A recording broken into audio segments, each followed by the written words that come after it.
Olá, internauta, você está no Terra TV e acompanha agora a entrevista sobre a decisão das Nações Unidas de impor novas sanções ao Irã por causa do programa nuclear dos ayatolás. Dos 15 integrantes do Conselho de Segurança da ONU, 12 votaram a favor, 2 contra, Brasil e Turquia, e o Líbano se absteve. Estados Unidos, Rússia, Alemanha, França, Reino Unido e China rejeitaram o acordo acertado mês passado entre os presidentes Lula, Erdogan e Ahmadinejad. A resolução aprovada nesta quarta-feira prevê novas restrições à atuação de bancos iranianos no exterior, amplia o embargo de armas, impõe um regime de inspeção de cargas semelhante ao que já existe contra a Coreia do Norte e inclui mais 40 empresas iranianas na lista daquelas que têm os bens congelados no mundo todo. Vamos conversar sobre o assunto com Maria Aparecida de Aquino, professora de História Contemporânea da Universidade de São Paulo. Olá, professora, é sempre bom falar com a senhora. Olá, é sempre um prazer, Maria. Professora, o mundo, com as exceções já citadas, resolveu enquadrar o Irã via novas sanções. Vai conseguir? O presidente Putin, que votou a favor da resolução, disse que esse tipo de punição é ineficaz. Bom, eu acho que, na realidade, existe mais um símbolo do que efetivamente aquilo que concretamente se vai perceber. E esse símbolo, na minha modesta visão, é um símbolo altamente perigoso. Na realidade, o Irã já vem observando que na existência daquilo que acaba de ocorrer, ou seja, frente à aprovação de novas sanções contra o seu país, não lhe restaria outra posição senão a confrontação. Isto é uma medida temerosa, vindo de um país muito poderoso e de um país que tem tido, desde 79, uma postura bastante complexa no plano das relações internacionais, com muitas dificuldades e com muitas decisões que muitas vezes assustam as pessoas e vão na direção diferente do que a maioria dos países costuma tomar. Ou seja, nós também temos que perceber que estamos frente a um país que não vai agir da maneira costumeira, da maneira como a gente pensa que os países agiriam. Vamos pensar em termos de paz, vamos pensar na paz mundial, coisa que é mais ou menos um chavão e que a gente vê repetido.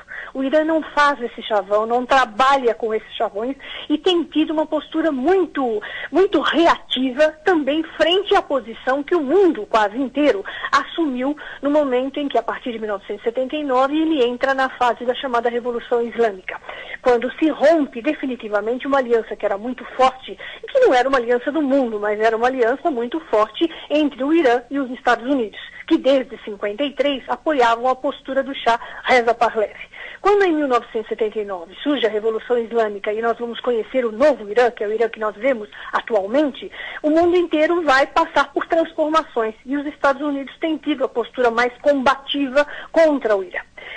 Isto tem gerado uma posição de tensão, às vezes, muito expressiva. E, neste momento, talvez na sua fase, é a mais difícil. Então, eu vejo com muita temeridade o que acabou de acontecer.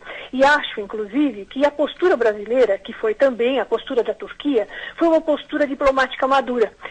Veja, meses atrás do que acaba de acontecer hoje, a secretária Hillary Clinton esteve aqui no Brasil e perguntou ao nosso ministro, quase colocou o ministro, digamos, uma ideia de colocar o ministro contra a parede, Celso Amorim, colocando já uma cobrança das sanções internacionais contra o Irã. E a postura naquele momento já foi a postura que o Brasil até hoje toma, que é a postura de o melhor para todos nós seria conversar, do que você imediatamente sair na direção de sanções, né?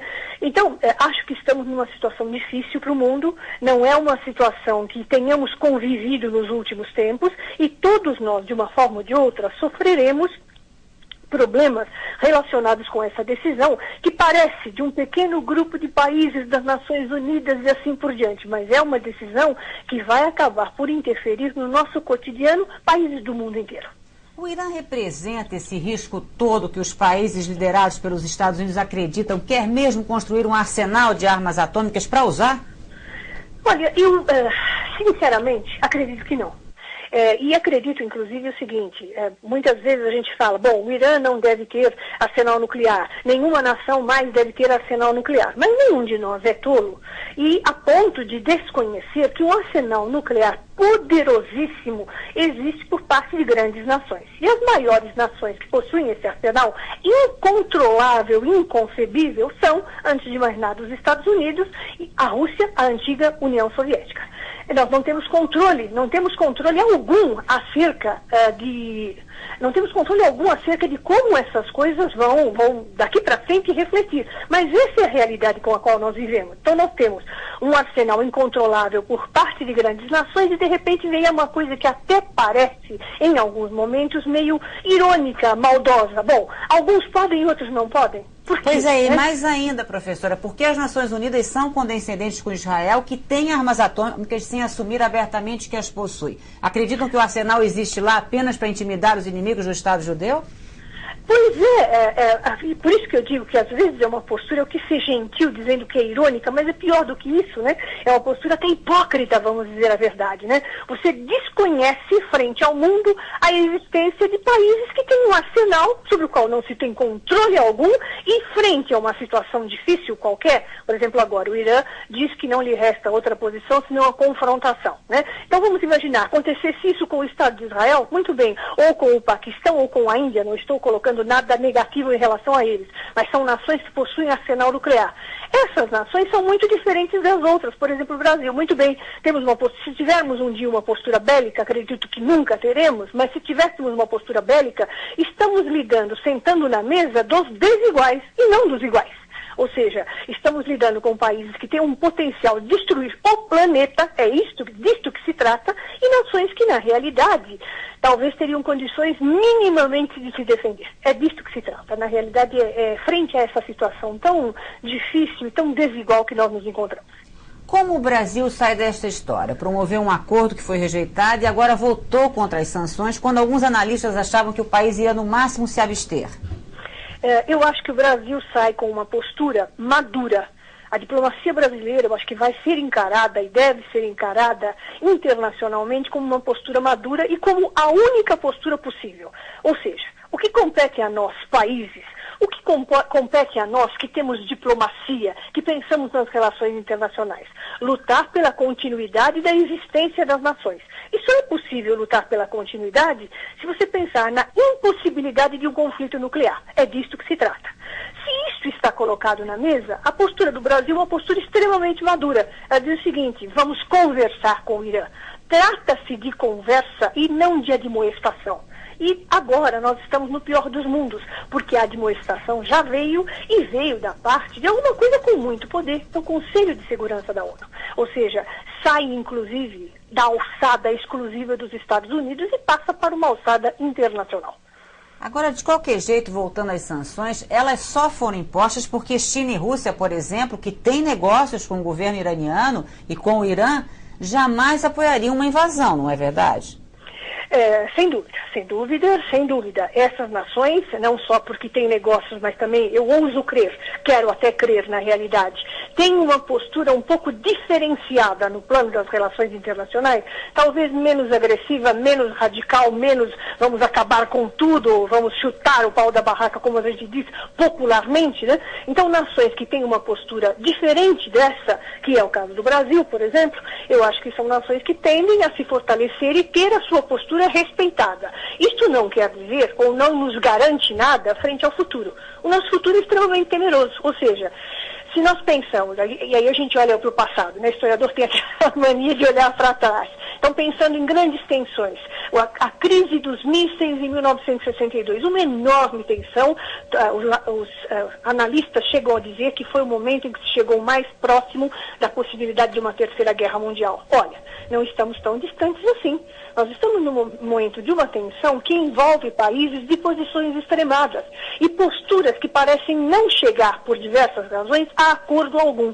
Então, trata-se agora de tentar salvar o que é possível. Por isso, a diplomacia brasileira, acho que sai extremamente fortalecida, porque na hora da dificuldade, esta que nós vivemos, lutou pelo melhor caminho, que é o caminho de tentar conciliar. Nada melhor do que a conversa e não a confrontação direta. Para a gente encerrar essa conversa, professora, quais os próximos passos do governo Ahmadinejad agora que as sanções foram aprovadas?